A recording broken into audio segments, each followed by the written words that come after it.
Good afternoon, everybody, and thank you so much for being with us. Welcome back, David Lehrer, my great partner. I know our whole audience joins in expressing our condolences to you on the passing of your mother last week. Welcome to our audience, and a very special welcome and thank you to tonight's guest, esteemed documentarians Ken Burn, Lynn Novick, and Sarah Botstein, and our wonderful moderator, Rabbi Sharon Brous. America at a Crossroads is a joint venture between Jews United for Democracy and Justice and Community Advocates, Inc. Thanks as always to our leadership team, which in addition to me and David Lehrer includes former Congressman Mel Levine, Zev Yaroslavsky, Rabbi Ken Chazen, and Caroline Kelly. We are planning two separate postmortems on the midterm elections next week. The first is next Wednesday. It will be the night right after elections. We will welcome Max Boot of the Washington Post, who will not only discuss the midterms, but will also analyze the current status of the Russia-Ukraine war in conversation with KCRW's Madeline Brand. The following week on Tuesday, that's Tuesday, not Wednesday, so it's Tuesday, November 15th, we are joining up with our local NPR affiliate, that's KPCC, to present a 2-hour program. The first hour will focus on the national midterm results, and the second hour will focus on the LA and California election results. For those in LA who would like to attend in person at the Skirball Cultural Center, be sure to get your tickets soon as space is limited. Both hours will be available via Zoom. Come for one or come for both. Both the Zoom link and the link for in-person tickets are in the email you'll get right after the program tonight. I want to remind you that as good as we think we are a volunteer-run enterprise without studios or professional equipment. So if you're ever having trouble hearing any of our speakers, turn up the volume, use the closed captioning, and be generous of spirit. It's not perfect, we know, but in the words of Winston Churchill, perfection is the enemy of progress. We do have closed captioning, and we'll put it in the chat as to how to access closed captioning in case you aren't familiar with that system. Thank you all for your donations, large and small. We really appreciate them. Don't uncheck boxes when you register. If you uncheck the box, you won't get any communications from us, and you won't have the Zoom link to get into our programs. Also, if you want to donate by check, just send me an email and I'll give you instructions. And if you, your kids, or your grandkids, or anyone else you know has not yet voted, consider it your mission this week to get every eligible voter to the ballot box. Now to introduce our panelists tonight, please welcome my friend and partner and colleague, David Lehrer. David? Thank you, Janice. Thank you for your good wishes. Tonight's guests and topic have a special poignancy for me. Last week, as Janice mentioned, my mother, a refugee from Hitler's Vienna, passed away at 103 years old. Stories like hers were told brilliantly in the first segment of our guest documentary, The U.S. and the Holocaust. At 19, my mother miraculously from an aunt in the United States she had never met. She crossed the Atlantic alone in 1939 and eventually created a family of 3 kids, 11 grandkids, and 22 great-grandkids, with spouses, a small tribe of 50. The good fortune I am the beneficiary, millions were cruelly denied. The documentary makes that powerfully clear. Thank you, Ken, thank you, Lynn, and thank you, Sarah, for telling that story. After the program is noted, on November 30th, we will host Richard Haass, the president of the highly regarded Council on Foreign Relations, which he has headed for nearly 20 years. He served in leading positions in the Pentagon, the State Department, and 4 presidents. And he's the author of 15 books, and his subject will be a decade when centuries happened. Tonight's guests are the producers of the documentary series, as mentioned, The U.S. and the Holocaust, Ken Burns, Lynn Novick, and Sarah Botstein. Ken Burns truly needs no introduction. After all, he's been a character on The Simpsons. He's undoubtedly the most well-known documentary maker in America, from the Civil War to Ben Roosevelt's, to 16 Emmys, 2 Grammys, 2 Oscar nominations, and a Lifetime Achievement Award from the Academy of Television Arts and Sciences. His career is truly unparalleled. Lynn Novick produced with Ken the 10-part series on jazz, baseball, and prohibition. She's won a Peabody and an Emmy, among other accolades. Sarah Botstein co-produced, along with Ken and Lynn and Ken, Hemingway, College Behind Bars, More, and Jazz.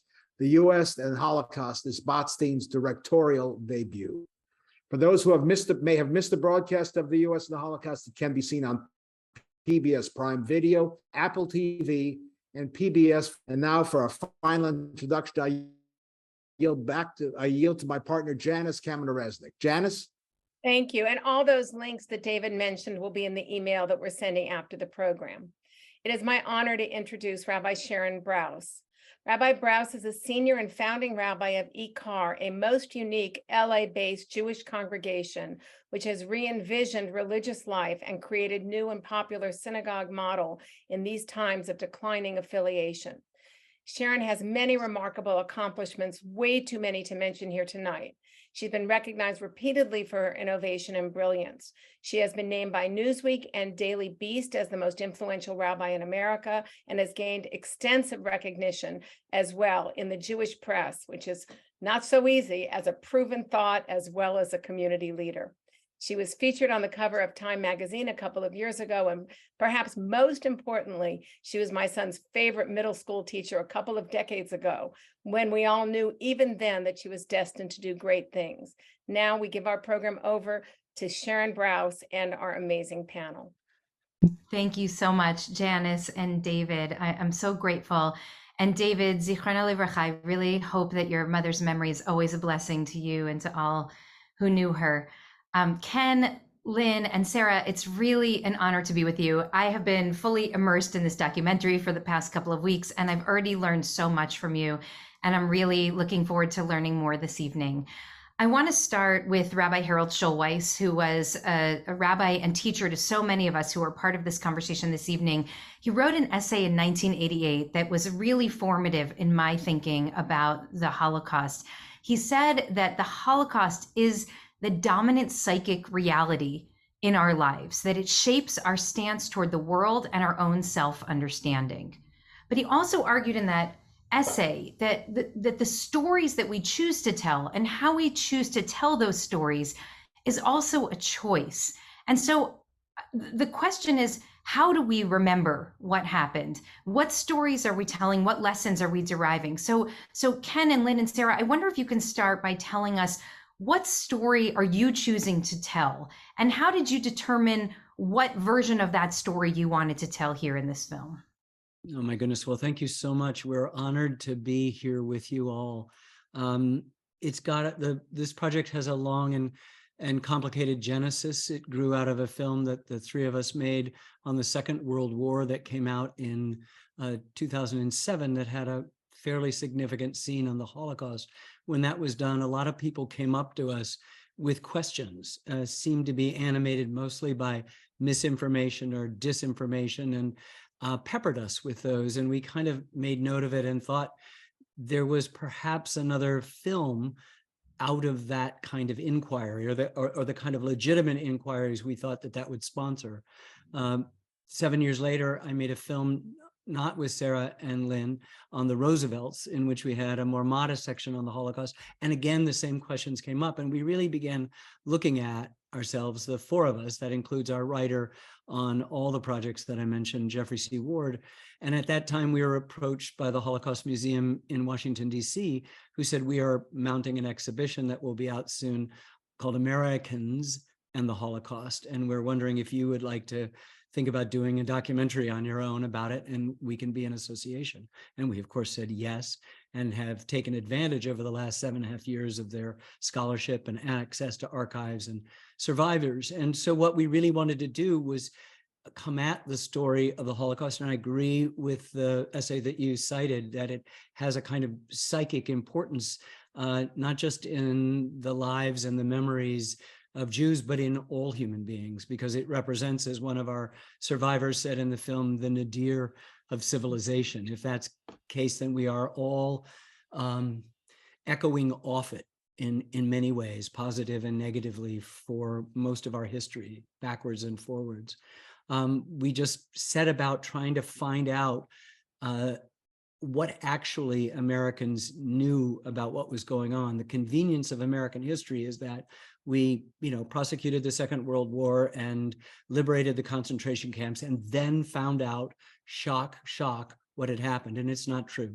In 1933 alone, the first year of Hitler's ascendancy, there were 3,000 articles in American papers detailing the beginnings of a systematic discrimination against the Jewish population of Germany.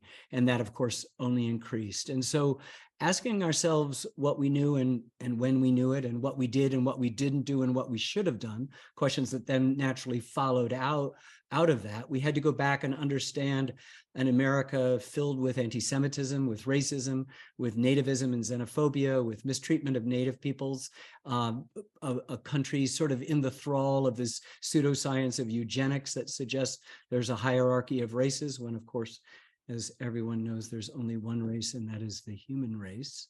And we began to tell our story. In the course of that, we began to realize that we also had to rediscover the Holocaust itself. We had to get in and reframe it for ourselves and for our storytelling purposes in a way that in some ways hasn't been organized before, at least in film. And so it became for us a kind of suddenly something that seemed like a project that we were going to fit in between other projects that we were working on suddenly overtook us. And I think I can speak for Lynn and Sarah by saying that, at least for me, I will not work on a more important project than this one.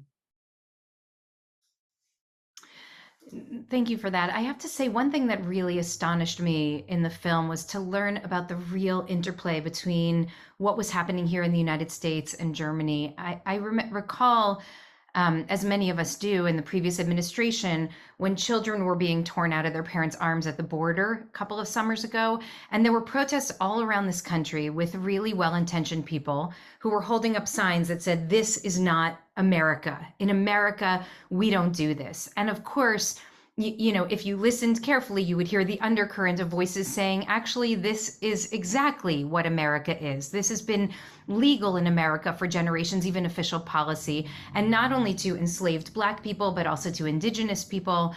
And there's a moment, and I can't recall if this is in the film or if I heard you speak about this in an interview, that when the Germans were reproached in the early years by Americans, they would simply say Mississippi, right? And you've shown how Nazi policy was in some ways modeled after US policy, after Jim Crow policy in the United States, how the expansion of Germany to the East was really modeled on the expansion of white people to the American West, how the fugitive slave law, I don't know if you spoke of this explicitly in the film, but the fugitive slave law was the foundation for Nazi laws that punished anyone who had supported a Jew in their escape. I wonder if you can tell us, if you can unpack for us a little bit more about the ways in which American policy helped inform policies of Nazi Germany. All right, should we just jump in? I'm not sure. I'll take a crack at that one, if that's okay. You know, I think it is surprising to us. We learned a lot about that. We knew a little bit about it. It has been written about in scholarly works, and Isabel Wilkerson in her book Caste, which came out while we were working on the film. You know, the fact is that Hitler greatly admired America for being a sort of Aryan nation, how he saw us. Before he came to power, he was writing in Mein Kampf about how he looked to us as an example for how we had managed our indigenous population in his mind by exterminating people or rounding them up and putting them into camps.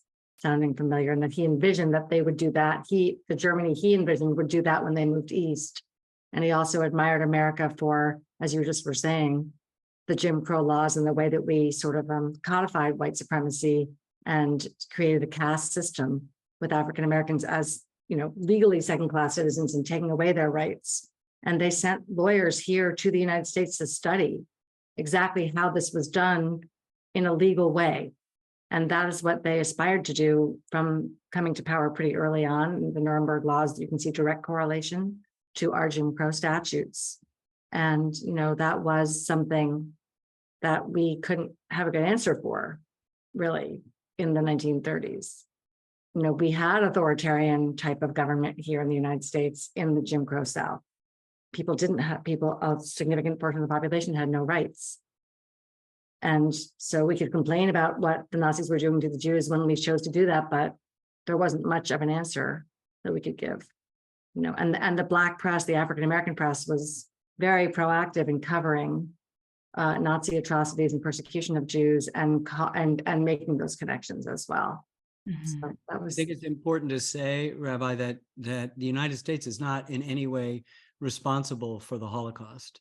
But these ideas don't require passports as refugees do, don't require visas as refugees do, don't require some piece of paper signed by a bureaucrat in a foreign service to escape these things. These ideas cross borders. Hitler was incredibly admiring of our Johnson-Reed Immigration Act. It should be called the Johnson-Reed Anti-Immigration Act, because what it did was close the golden door that had been more or less open from 1870 to 1920 in reaction, and worry that that white population, that sort of Aryan population that Lynn spoke about, was going to be replaced, something we hear echoed today.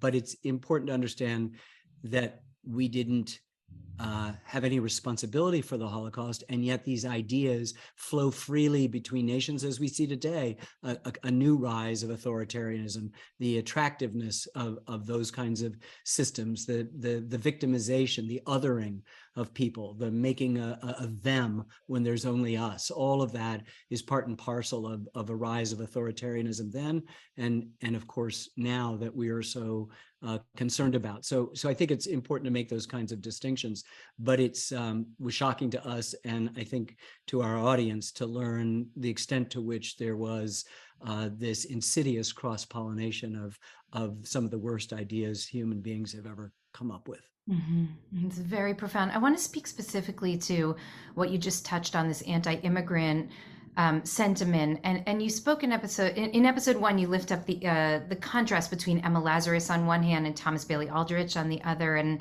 I think in America there's always been a split consciousness that's been embodied by the chasm between these two, by Emma Lazarus, who of course writes in the New Colossus, "Give me your tired, your poor, your huddled masses yearning to breathe free," and then Aldrich's, "Oh, liberty, white goddess, is it well to leave the gates unguarded?" And you quote historian Daniel Green in the film, says that we tell ourselves stories as a nation, that we're a nation of immigrants, but then there's this tension between the humanitarian ideal and what it means to try to live up to that on the ground. And it's pointed out in the film that after Kristallnacht, Americans were asked, do they approve of what happened in Germany? And 94% said that they did not. But then the question was asked, should we let more Jews in? And 70% say, no, why would we let more Jews in? And so I would love for you to talk a little bit more about the ways that American anti-immigration sentiment really shaped the United States' response to the crisis, if you would. Hi, I'll take a stab at that. I think in your question, you actually provide some of the answers, which the film, I think, states over and over again in different ways, which is the central tension of this country is set up in those two poems. Are we a nation for refuge, for immigrants, a land of opportunity and a safe place for people? Or are we a more nativist, white supremacist, xenophobic, anti-immigrant country? And we see that certainly in the 20th and 21st centuries playing out in different ways for every generation, as you were mentioning earlier. I think that for the ways that it impacts American thinking and policy in the 1930s is this, what Ken was just talking about. We are afraid of the other. Immigrants coming here, there's a huge wave at the beginning of the 20th century, and then there's the Depression, and you're coming out of the incredible trauma of the First World War, and America's in its own domestic crisis, economic, and also I think in its own identity crisis. Who are these new immigrants? What do they look like? How do they sound? Are they going to take possibility away from me and my family? My world is very small, but my world is my world. And this is happening overseas, and I don't want to take away from my small world by expanding. I think we're asked, when thinking about this subject from a much bigger perspective of, why do human beings make the choices that they make? Who takes in a refugee? Who breaks the law to get people here? And who keeps them out? And who perpetrates those crimes? The Holocaust keeps asking us to look at it in different ways for different reasons, because it does shed light on the worst and the best of human nature. And so I think our country grapples with that with every generation. And we grappled with it in the late 30s as Hitler was coming to power, before we were in the war. And we wrestled with it right after, when we knew absolutely, even beyond just news reports, all the images, all the pictures, we still didn't want to let the refugees in. So I think that's the central question we need to think about and try, I think, to fight against, so that we can, from I think where we sit, be more the symbol of what Emma Lazarus was saying. I This just, is a tension in American history that goes back an awfully long time. The film I made before this was on Benjamin Franklin, and he was very concerned about as he described them, the swarthy Germans that were beginning to populate Pennsylvania. Hitler, must have been aghast if he ever learned that. And he was already in a kind of fantasy mode of talking about the lovely white and red.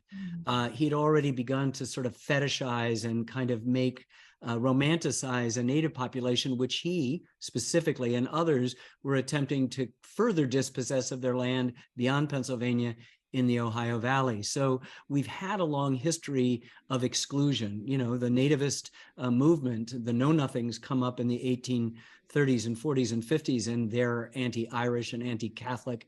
There's the Chinese Exclusionary Act in the middle of the Civil War. U.S. Grant says that he wants to ban Jews from many of the southern states. Lincoln rescinds that order, but the damage is done. The message is conveyed, and then we shut the door pretty firmly with high quotas for those people from Northern European, so-called Nordic, Protestant countries, Aryan, Hitler would say, and have minuscule quotas for those countries with large Catholic or Jewish populations, which have then, of course, exacerbates a decade and a half later, when people are trying to get free of Nazi Germany, it just makes the problem worse. And though we let in more people than any other sovereign nation, we could have let in 5 times as many, a million people, even just following the minuscule quotas, which we didn't do because of pernicious racism within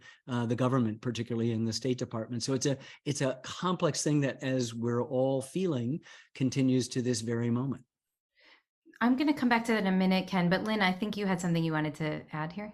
it's sort of maybe a side point, but it just in speaking and hearing, listening, thinking about all this is that when the Immigration Act was passed that Ken was talking about, the word, it's not explicit. They don't exactly say why it's being done. It's being done to keep out certain people. So the quota system is set up for certain countries, like Ken was saying, but it's not, no one ever says we don't want Jews here. We just don't want Polish people here. We don't want Lithuanians or Slavic people. They don't ever say explicitly. You have Calvin Coolidge saying America has to be kept for Americans. That's why we need this law. Who are Americans? What does that mean? Right. So there's sort of a subtext and a lot of coded language about just assumptions, like Danny Green is saying, and the stories we tell ourselves. So then when the refugee crisis happens, mostly people are saying we just can't take in any more refugees. Mm-hmm. But what they really mean is we can't take in any more Jewish refugees. And that is a tough pill for us to swallow right now, I think. And you can just apply, like Sarah was saying, to other groups later, before and after, but there's that context is very powerful at that particular time. And anti-Semitism here increased dramatically as the Jewish population increased, which I didn't really understand as well myself, that anti-Semitism is a very old phenomenon, but as more and more Jews came here, like Sarah was saying, that's what caused this backlash to say, we just don't want these people here anymore. Right. It's as you say in the film, I mean, there's a moment where there are 1 million Jews in Manhattan. It's fully a quarter of the population, more Jews than in any other city in the world. And of course, there's a backlash to that. I want to give you a chance to respond to some of the criticism to the film, to those who say that you really took it too easy on FDR in the film. So let's play out the positions if we can for a moment. And I've spent some time thinking about this with one of my dear friends, a well-known historian, David Myers at UCLA. it seems like there are a couple of different approaches here. So first, there are those who say that Roosevelt was a great friend to the Jews. He was in an impossible situation. He navigated it as best he could. And only, with the benefit of hindsight, are we able to now criticize him, thinking that he really could have and should have done more. And then there are others, especially those that are associated with the David Wyman Institute for Holocaust Studies and others, who say that Roosevelt was worse than a bystander, that he actually was a latent anti-Semite, that he joined forces with the anti-Semitic professional class of the State Department. He could have saved hundreds of thousands more of our people, maybe even millions, could have opened the gates. These historians point out that the Soviet Union and Britain in the early years of the war took in far more people than the United States did, that we really could have bombed the tracks, could have bombed Auschwitz even, and really criticize the film for perpetuating what they call a mythology about FDR and the U.S. with regards to the Holocaust. And I think the way that I read the film is that basically you conclude, well, it's complicated, that on one hand, the gates are closed, but that's because Roosevelt was busy focusing on repealing the Neutrality Act, without which maybe even more Jews would have been murdered and others. And it seems like your position is similar to those historians who argue that FDR wasn't a savior, but also wasn't a bystander. And like thinking about Richard Brightman and Alan Lichtman, for example. Right. So I wonder if you can walk us through the process by which you came to the conclusion that you did, with all of the access to the historical record and to the archives and to all of the evidence that you had. How did you determine where you were going to land on that spectrum of responsibility? I think this is one of the central questions. You led off by talking about the centrality of the Holocaust in world history, in the human imagination, and what it represents and symbolizes. Events like that kind of require villains. We know the perpetrators provide very easy, convenient villains, but we also have to understand their failures in different places. And it's very easy and simplistic to blame it all on Roosevelt, who was a friend of Jews, who was very much, more Jews in his administration than any other administration before him, including his Secretary of the Treasury, Henry Morgenthau. There are many times in the film where his seeming insensitivity, his coldness, his refusal to act, condemn him in that moment. But as the neon sign in our editing room suggests and mirrors exactly, Rabbi, what you said, it's complicated. We have that written in our editing room. It is neither one thing or another. Only melodrama is that. And that is, too often people in history and historiography are susceptible to that kind of melodrama. That is to say, where all villains are perfectly villainous and all heroes are perfectly virtuous. It has never been like that. And so what we did is we relied on the best scholarship about this, not the ideas or the theories or the hypothesis, not the retroactive understanding that fulfills your current contemporary politics, whatever it may be, either a saint or a sinner. It is neither. And so what we tried to do was thread a very complicated line. It is important to know that he was a person who was, by the time he was president, not an anti-Semite, though he certainly was born in a class that would have a kind of casual anti-Semitism, but he'd risen through the ranks of New York State politics, which was rough and tumble, as Jeff Ward says, and you had to get along with everybody, and he did, and knew how to master it, and was sympathetic. He was also married to one of the most remarkable women in the history of humanity, who was right on absolutely everything except prohibition, and she gets a pass because her father was a hopeless alcoholic, and she was a kind of conscience for him and helped move him and keep him there. Did he not do enough? Absolutely not. And I think several times in the film, it's very, very clear that he doesn't act, and that we, as the sort of, I guess, the advance guard of history's judgment, judge him very poorly. But is he that evil person working to undermine that? Not at all. With regard to many of the specific things, he was bound by that Johnson-Reed Act. He could not have let the St. Louis, which had been turned away from Havana, come into the United States. It would have been against the law. Those people would have had to apply. And in the case wait years and years and years. Canada refused them, most every other country.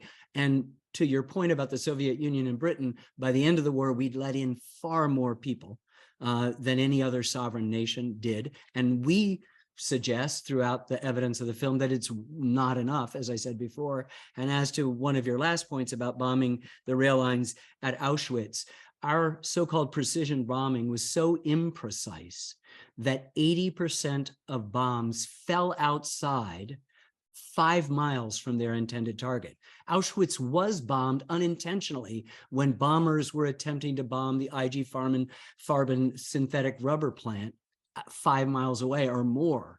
And so what they learned is that rail lines could be dug up. The sentiment of the country was such that if in any way he had tried to convert the war to a higher purpose of saving Jews, it would have been a kind of political calamity with a man who very carefully walked an isolationist country, uninterested in repeating the mistakes of World War II, into a central role, in World War I, into a central role in ending World War II. It's hugely complicated. And those looking for that villain can't find it. It's why, with the assassinations in the 60s, we look for vast conspiracies, because we take the level of the person lost and the person who committed that loss, and they're not equal in any way. And so we have to manufacture huge conspiracies in order to equalize it. Same with Lincoln. When he issued the Emancipation Proclamation, there were Illinois regiments, his own state, that said, we will lie down until moss grows on our back rather than fight for the liberation of the black man. And they did not say black man. So we have to understand, in the course of digesting all the information, that you cannot just come in with the presuppositions and convenient hypotheses of this. You have to weigh them. We weighed them all. We weighed all the scholarship. And as the Holocaust Museum said to us time and time again, he's up against a dictator, a Führer. He is not that. He is not even a king. He is a president. He has a Congress which is overwhelmingly anti-Semitic and anti-immigrant, and they pass laws to that. He has people in his administration who are obstructing even his own policies. And let's remember, one of the biggest things that we did right, apart from the individual heroic human beings, which we need to get to, Americans who risk their lives to save other people's lives, and all the millions of organizations that never get any credit, like the Hebrew Immigrant Aid Society or the Jewish American Joint Distribution Committee. They did things, but the single greatest thing is the War Refugee Board, which was born in the Treasury Department and obstructed by the State Department and pushed through by Roosevelt, which did more than any other entity to save Jews, particularly in Hungary and in Romania in the last years of the war, from being deported to Auschwitz and other killing centers.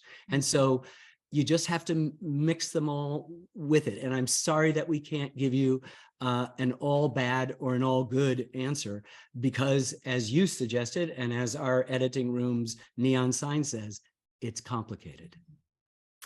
Well, I hear that. I really hear that. And I've struggled with this myself. And I think that you do, in the film, you actually do share that vision of what a complicated reality is. I want to, let's, go ahead, Lynn. Throw in one more point. I think just to sort of double down on what Ken is saying, but I think that the crystallizing moment for this in a way is after Kristallnacht, we have a scene in the film where there's a bill proposed in Congress called the Wagner-Rogers Act. And the idea is to let in 20,000 children, speaking of family separations, just the children, like the kinder transport that England did allow, and would be to not count them against the quotas for 2 years running. And you see, and Eleanor Roosevelt openly supports the bill, and we say that the president didn't say anything publicly because, as Ken's saying, he has his finger on the pulse of the country. And so, you see, as Deborah Lipstadt, the historian who's now the American ambassador to combat anti-Semitism, she says the isolationists and the anti-Semites come out of the woodwork. Mm. And you see American Legion, Daughters of the American Revolution, all these patriotic groups coming out saying, we don't want this bill. And what is the most shocking is that the bill is withdrawn by the people who support it because they're afraid that if it goes to a vote, Congress will actually restrict immigration. Even not only will they not let in these children, they will cut off immigration altogether.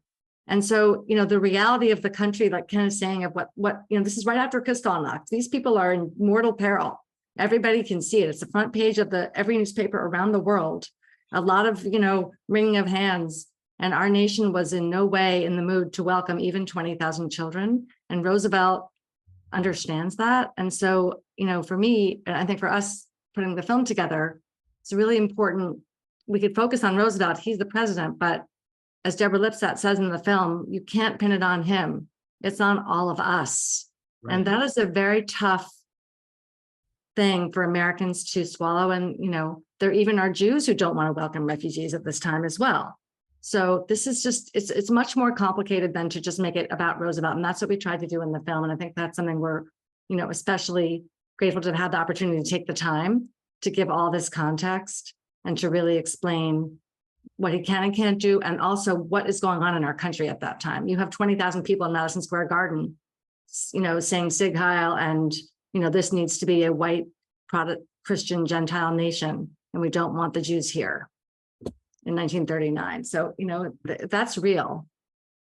It's interesting. It makes me think about this moment that I experienced some year during the Obama administration.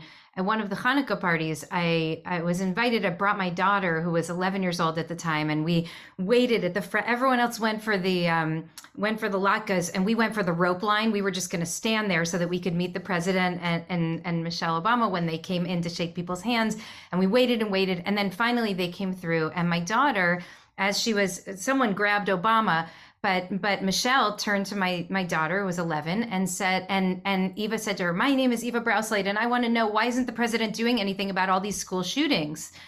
And she responded immediately saying, "We're trying, but it's Congress." And then she stopped herself and she said, "No, you're right. We need to do something about all of these shootings." And I felt like she was also holding this dynamic between kind of pragmatic politics and what is right, and how do we bridge the gap between those realities. So I appreciate what you're saying, and I'm certain that when we go to Q&A, there are going to be more questions about that. But I want to touch on a couple of other things before we open it up in just a couple of moments for some of the questions that are already coming in.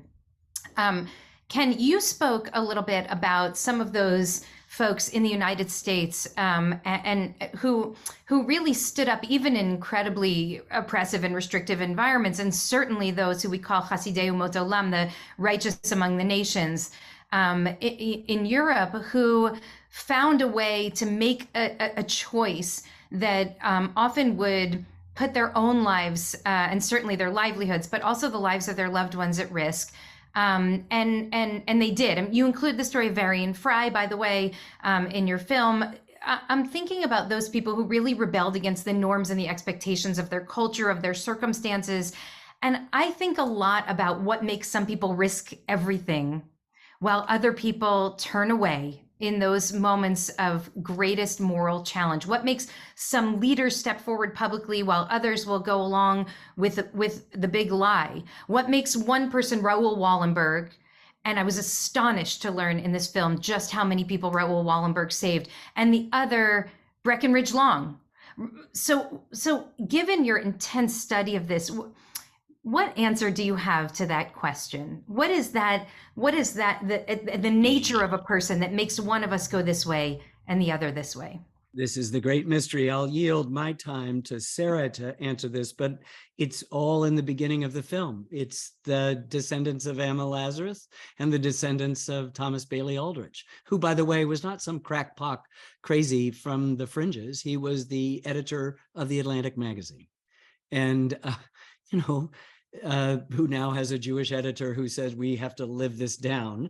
He has hosted some conversations. Jeff Goldberg has hosted some conversations that we've had about it. But this is the question. I think it's paramount, and it's not. Sarah, would you like to? Well, I think this is the central question of why it's important to study this event and to understand why people made the choices that they made in both America and overseas. And I think also, just to echo the notion that it's complicated, populations and people are not the same. So even the Jewish populations of Europe did not act the same way, have the same challenges, live the same lives, even though they were considered this single group of Jews. And one of the, in making a film about American response to this event, as Ken was saying earlier, we really had to, and we made the decision to tell the story of the rise of Hitler, the persecution of the Jews, and what happened and how many Jews had actually been killed in ways that most American audiences, I think, don't actually understand. The Shoah by bullets, the invasion of the Soviet Union, entire communities in Poland and what is now Ukraine, and that the whole Eastern Front. And I think it's surprising for Americans to learn how many German and Austrian Jews actually made it to America, and how many Eastern Jewish populations were entirely wiped out. And so the decisions were not just made of rescue, but as you're saying, decisions of how you act in those parts of the world where there was actually no possibility of getting to America after 1941, zero. So then what do? Are you a Polish Catholic family that saves children, gets them out of the ghetto, hides them in a house, and you now have a tree at Yad Vashem? Are you someone like my great uncle who left Switzerland and went to the ghetto to fight up and rise up against the Nazis and would rather be killed by them in trying to stop what they were doing? I learned in the process of making this film that my great-grandfather's sister, when her children were taken, she killed herself because she didn't want them to kill her. So I think there's agency and choice in these moments of huge humanitarian crisis that we hope our film asks our audiences to think about and apply to things that are happening around them today. We've heard anecdotally people looking into how they can support Afghani refugees. What can they do about Ukraine? What did and didn't they do about Syria? How do we act as communities around the world? What is our responsibility as a great nation? And I think when looking back on this history and going back in some ways to Roosevelt, right, he's wrestling with how to deal with a military crisis to save the world against fascism and a humanitarian crisis. And those tensions in the government, those tensions in the populations, those tensions to the people who are being persecuted are the central questions of why we do what we do and why we made the film. I'm not sure they're really answerable. I'm especially moved by the way that you speak about agency and choice, and just the reminder that we all have that in critical moments of moral challenge, like the one that we're living in today, we still have agency and choice, and it really matters how we use it.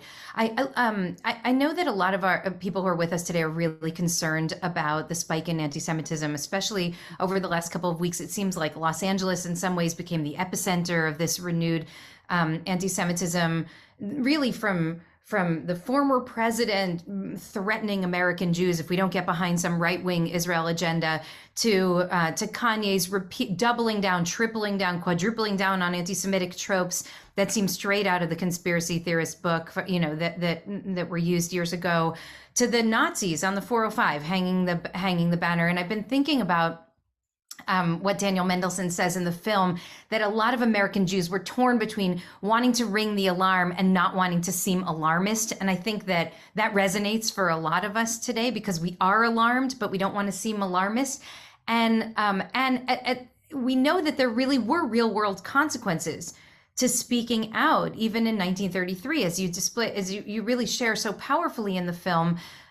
Because it, and actually when Jews spoke out and then the government did respond, it reinforced Hitler's delusions about an international Jewish conspiracy. So, which only fueled anti-Semitism. So this is my question to you. How should we respond? When Kanye offered these, terrible anti-Semitic comments, it was almost a meme that come to the Holocaust Museum. Let us teach you about our history, right? Whenever somebody says something anti-Semitic, come, let us give you a tour of the Holocaust Museum. But really, I wonder what you would suggest that we say to somebody who's peddling in anti-Semitic ideas that we know are truly dangerous. How can we help awaken a person or a population to these ideas that really could be very threatening? So I spoke yesterday to a man, a Jewish citizen of Jacksonville, Florida, which had two incidents, one mimicking the 405 signs and the other one kind of hacking of the Jumbotron, the stadium stuff at a football game. And it is really, roiled the community there. And he was looking for ways to act and what should he do. And we were talking, and among the other ones, the very simple thing is that when you create a them, you're on the road to destruction. So, I've got a senior in high school who's thinking about colleges. We do pluses and minuses. I said, you can have a billboard, us versus them, and then all the things that come from that: hatred, division, animosity, economic dislocation, warfare, right? And just us, or only us, and you have prosperity, and you have love, and you have possibilities. There's only one. I participate in politics in my New Hampshire little community and in my state, and I usually at this time of year have one, a whole bunch of political yard signs in my front lawn. And since the election was decided 2 years ago, in I'm sorry to say, not early November, I put out one sign that says "Love multiplies," and I've left it up. And I didn't put in any specific things. I've already voted because I'll be traveling on election day. This is it. It's pretty simple. It's about the agency that Sarah was talking so beautifully about. Everybody, now is the time for all good people to come to the aid of their country. Deborah Lipstadt says in her film, the time to stop a genocide is before it happens. I would humbly submit the time to save a democracy is before it's lost. So what do you value? What will you do? How will you commit? Will you be a Varian Fry and travel at risk to your life to southern France with money strapped to your calf and get out lots of people, including Hannah Arendt and Wanda Landowska and Marcel Duchamp and Max Ophüls and Marc Chagall and many other not so famous human beings who deserve to live just as much as those great artists and thinkers did? Will you be like Hiram Bingham, the High Wasp Jr., the High Waspy vice consul in Marseille, who was his partner in the crime of saving human lives? Will you be the people offering the money and the assistance to get people out? Will you be Raoul Wallenberg, who saw himself as participating in an American project because his work was funded by the War Refugee Board? He's, it's credited to this Swedish diplomat, but he and a Swiss diplomat and others in the international community in Hungary are responsible for saving tens and tens of thousands of human beings, thanks to, the bad guy, Franklin Roosevelt, and the War Refugee Board and others in the American government who saw fit to act in the face of that. But it just comes down to each one of us individually. What will we do? What will you do? How will you help? Right. And I think, for the moment of American anti-Semitism that we're seeing also around the world, I think it's also important for us who have any way of having conversations about this to try also to disentangle the politics of Israel to anti-Semitism here in America as a domestic crisis. They have somehow become intertwined, and they, I think, need to be taken apart so that people can understand the history of anti-Semitism here in America, around the world. The persecution of Jews for generations is separate from the politics of Israel. And I think that is also very important for how we can help move the conversation a little bit here, because it just has become so politicized. I have one more sort of different thought about this. We've all been thinking about it a lot every day because it's so intense, but that we've seen a kind of not just resurgence of anti-Semitic ideas and images and rhetoric and accusations and sort of conspiracy theories, but it's resurging, or it's surging from the far fringe to the mainstream. Right. And so, someone like Kanye West, for example, could be sort of written off in some ways as what people say things, whatever, that, don't take that too seriously. He's obviously paid a consequence now for some of the awful things he said. But when you have political leaders with huge megaphones saying some of the, different versions of the same thing and not having any consequences for it, I think that is extremely dangerous. And that's where we, as American citizens, need to hold our leaders accountable for that, and that we're not really prepared for that. I mean, that feels new and our, the last generation. We haven't seen things that, George Lincoln Rockwell, the American Nazi Party, that was a big deal when I was growing up, and the Nazis were going to rally in Skokie, Illinois, and that was a big scandal and horrible, but that was still seen as kind of way out there on the far fringes. Right. And now we're hearing major political figures, sometimes not even coded language, saying things, people running for major offices and having their voice multiplied, right? Yeah. And so it's a different kind of problem, and the old answers don't work for that. Yeah, Skokie was a First Amendment thing. It wasn't Right. an anti-Semitic thing. It was meant these people way on the fringe feel this. Right. Nobody else does. Is it right for them to march in Skokie or not? Now it's not about that. Right. With regard to your question, the reticence has to disappear. You have to Right. sound the alarm. Leaders have to be held accountable. Even Charles Right. Lindbergh, the anti-Semitic spokesman for the America First, went too far in Des Moines and everything changed. Everybody shut him down and said, the voice is Lindbergh, the words are Hitler.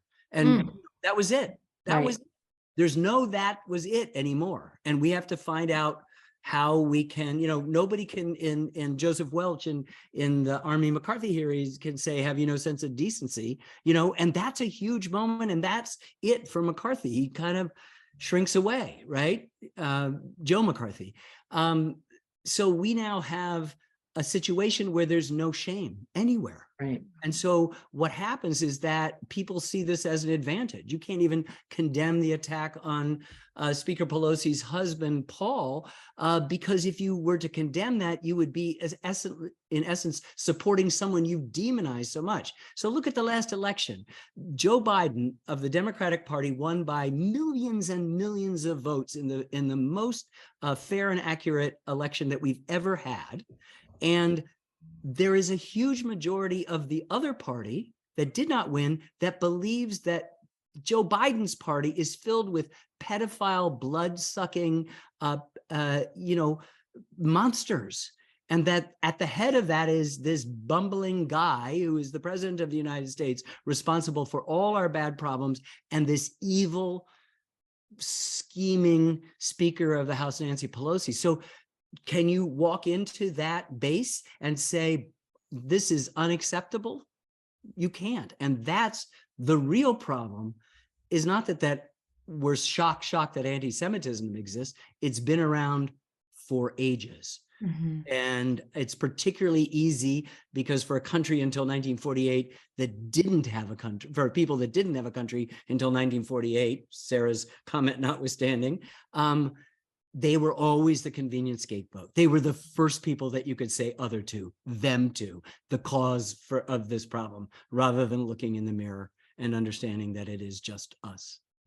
I remember reading after the march in Charlottesville, Derek Black, who was the heir to the throne of the KKK, and I think that David Duke was his godfather, and he said that Trump's equivocation in the face of Nazis marching on U.S. soil and actually murdering a woman was the single most successful day in the history of white nationalism in America. And I do believe that historians will look back at 2017 and look back at that moment and see it as a turning point, because there's a direct line from that to these many acts of violence committed by white nationalists in the course of the last several years. And so, what you're saying resonates very much. And it is really impossible not to hear echoes of our contemporary struggles, political and social struggles, in the story that you're telling here. I think it's very clear. And the end of the film, some of the questions that are coming in are about the salience of the story that you're telling to the political moment that we're living in right now. In the end of the film, you really make explicit the connection between past and present to the current rise of authoritarianism, to the disintegration of our democratic institutions, to the spike in anti-Semitism and racist violence, explicitly to the insurrection. And I'm sure that was a hard call, or I suspect that was a hard call. Where do you end this film? Do you end it in the past? Do you end it in the present? And when I saw the end, and I hadn't seen a spoiler, so forgive me to those who haven't seen it yet, because I just spoiled, but I was so relieved that you made that connection explicit, because the moment is so precious right now that we can't let the moment pass without really unequivocally stating what needs to be said in this moment. And as you quoted Deborah Lipstadt already this evening, saying that the time to stop the genocide is before it happens. And as you just said, the time to save a democracy is before it's lost. So just because the hour is late now and we're moments away from ending and we're a week away from the midterms, I just want to ask you to make your very best pitch for 100% voting participation from the 6,700 people who are part of this call right now, because it feels to me that after creating the piece of art that you just made and telling the story that you've told, you will have a very compelling argument for why every single one of us needs to get out to vote. We'll let Sarah Botstein take this, because she has been riding this horse from the very, very beginning. Unfortunately, I think we're preaching to the congregation, literally and figuratively. I doubt there is anyone in the sound of our voices tonight, Rabbi Sharon, who are not voting or haven't already voted. But Sarah, please talk about what this film awakened in you.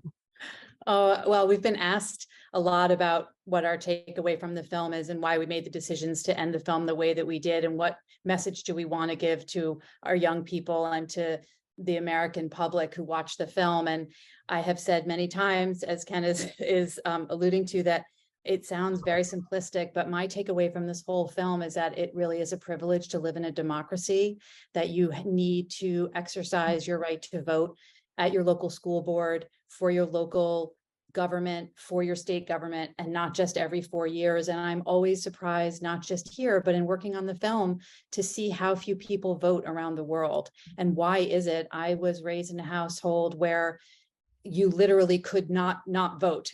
We went as children, my grandparents, cried at the voting booth. It was such a privilege to have the possibility of casting their vote. And I have a 5-year-old and a 12-year-old, and they've gone to every election, small and large, in the community that I live in. So I think it is a necessary act to live in a democracy and to cast your vote. So I mean, Ken and Lynn, I think we all are really engaged in politics, and think it's extremely important. There are 3 great crises before this moment in the United States history: the Civil War, the Depression, and the Second World War. In all of those, the basic assumptions of the republic that said if you could keep have been there. The idea of free and fair elections, of the peaceful transfer of power, of an independent judiciary. They're all under assault. They're all under assault. These are bedrock foundations of our democracy, and you can't complain about it if you don't vote, if you don't get involved and do it. Now is the time for all good people to come to the aid of their country. Jefferson in the Declaration, away before the complaints and away from the famous sentence, talks about how human beings are disposed to suffer tyrannies while evils are sufferable, he says. And that is a way of saying, hey, this new thing we have, this republic, this democracy idea, actually takes a little bit of work, takes an effort. The cliche that liberty requires vigilance, but it's really true that it requires a little bit more effort than the reactive grievances that preoccupy our political polemics now. That's all it is. And so we have to actually do the extra work to see the other side, to understand, as I hope we've been able to communicate this evening, how complicated things are, how utterly complicated it is, and there is no binary. Lynn, do you have a closing word that you want to say, since we just heard from, I don't want to put you on the spot, but just want to give you a chance to, if there's something. Yeah. Well, I guess it comes down to patriotism versus nationalism in a way. And I think I'm trying to understand the difference. I'm not sure I can fully express it, but I think patriotism is something that it really does bind us together and can bind us together. And that even the people who really disagree, like Ken was saying, and have different sets of facts, And, in my mind, one side's facts are facts and the other side are conspiracy theories and lies. But nonetheless, most of us are patriotic and do love our country. Mm. And so I think we have to try to find some kind of way to go forward with, moving. I don't know what that is actually, but I do have hope, because I think most people basically want the best, even if they are coming from a dark place in some way. And so even having come through this whole horrible history of the Holocaust and America's failures and responding to it, there's still some kind of idealistic kernel in there, that the values that even the stories we tell ourselves as a country, that we are a nation of immigrants, that we have these bedrock values Ken was saying of democracy and the rule of law and the peaceful transfer of power and, freedom of religion, these core things. I think most Americans really understand that is what binds us together as a nation. And so somehow I hope we find a way to hold on to that in this really bumpy road that we have ahead of us right now. There's no denying that it's a very frightening time, and we wish this film were not as relevant as it is. But I guess that's what I kind of hold on to. Thank you for saying that. And I'm just brought back to what Ken was saying earlier about how the neon sign that you have on your wall it's complicated. And it makes me think about this, literally the neon sign that is on the way out of Bryan Stevenson's, the National Museum in Montgomery, Alabama, the lynching memorial and the Museum for Peace and Justice. And there's a small neon sign that says hope.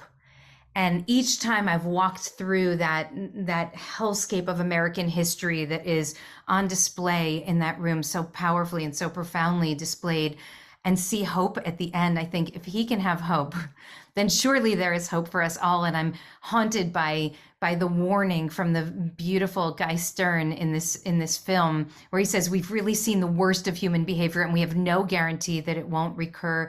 And I think that the only way that we can fight to make sure that we do not repeat history is by being willing to look at the darkest moments of our history, to look at them openly and honestly, even when it's uncomfortable, even when it hurts, knowing that we have the agency and the choice to set a different path for ourselves and for our future.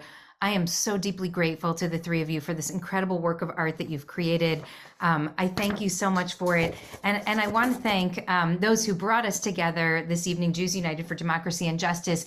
And I want to remind everyone that next week's program will be featuring Max Boot, who's a columnist for the Washington Post, who is an expert in domestic, foreign, and military affairs. That's going to be Wednesday, November 9th at 5 p.m. Pacific. I bless you all. That we should go from this moment in health and safety and with a greater commitment to building a just and loving society for everyone. Thank you so much. Thank you. Thank you.